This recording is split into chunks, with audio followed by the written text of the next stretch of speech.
Assalamualaikum warahmatullahi wabarakatuh. Masih bersama saya lagi, Laila Rahmawati, dalam Learning Journal. Sekarang memasuki Learning Journal yang ke-7.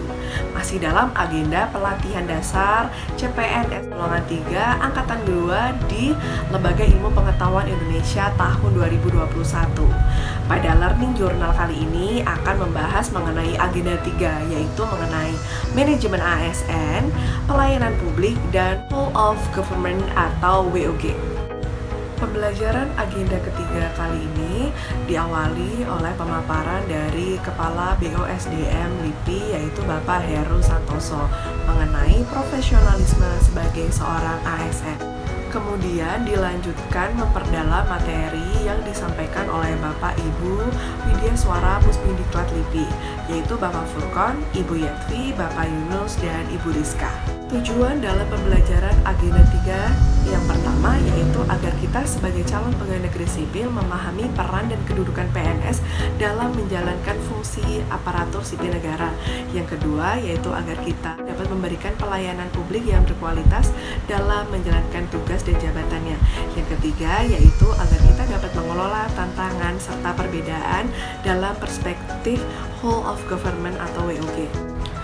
Untuk agenda yang pertama yaitu membahas tentang manajemen ASN.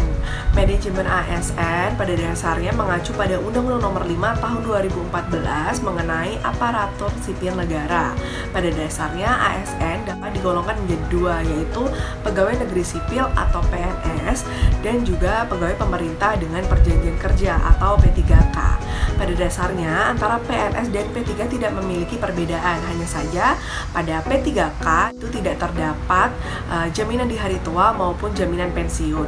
Sejak digunakannya Undang-Undang Nomor 5 Tahun 2014 tentang ASN, maka kini pegawai ASN dituntut untuk profesional, artinya harus berkompeten, beretika, berkinerja, dan menjaga martabat. Hal ini sangat penting untuk dilakukan agar bisa mengubah stigma masyarakat yang muncul bahwa selama ini seorang ASN itu tidak disiplin, tidak berkompeten, terlalu birokratif, cenderung mempersulit, dan mempunyai budaya korupsi. Oleh karena itu, perlu dipahami bahwa lahirnya Undang-Undang Nomor 5 Tahun 2014 ini tentang ASN digunakan sebagai dasar manajemen ASN yang menempatkan profesionalisme ASN sebagai kunci perubahan dasar seorang ASN. Sebelum masuk mengenai profesionalisme secara mendalam, perlu kita ketahui beberapa istilah mengenai profesionalisme. Yang pertama adalah profesi.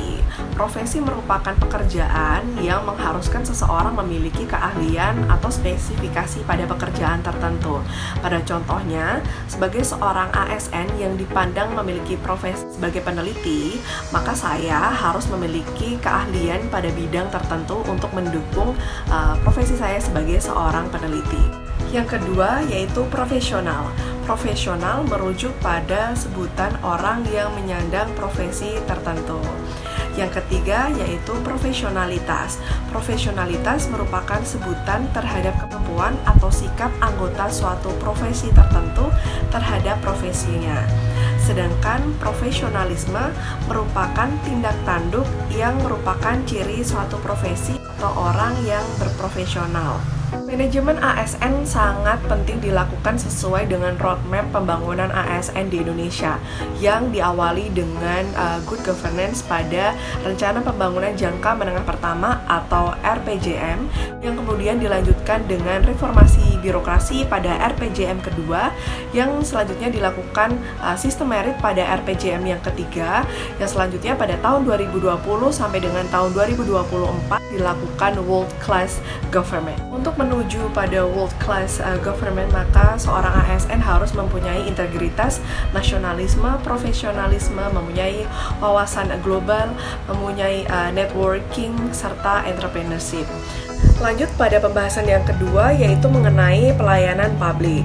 Pelayanan publik ini dapat diartikan suatu kegiatan dalam proses pemenuhan pelayanan sesuai dengan peraturan perundang-undangan bagi setiap warga negara, baik dalam bentuk barang, jasa maupun persyaratan dan pelayanan administrasi lainnya. Saat ini, paradigma mengenai pelayanan publik di Indonesia sudah mulai bergeser. Yang pertama diawali dengan Old Public Administration, di mana pemerintah menganggap bahwa pemerintahlah satu-satunya penyedia layanan bagi masyarakat. Yang kedua yaitu New Public Administration, di mana pemerintah mengadopsi prinsip bisnis dan menganggap bahwa masyarakat adalah customer service-nya.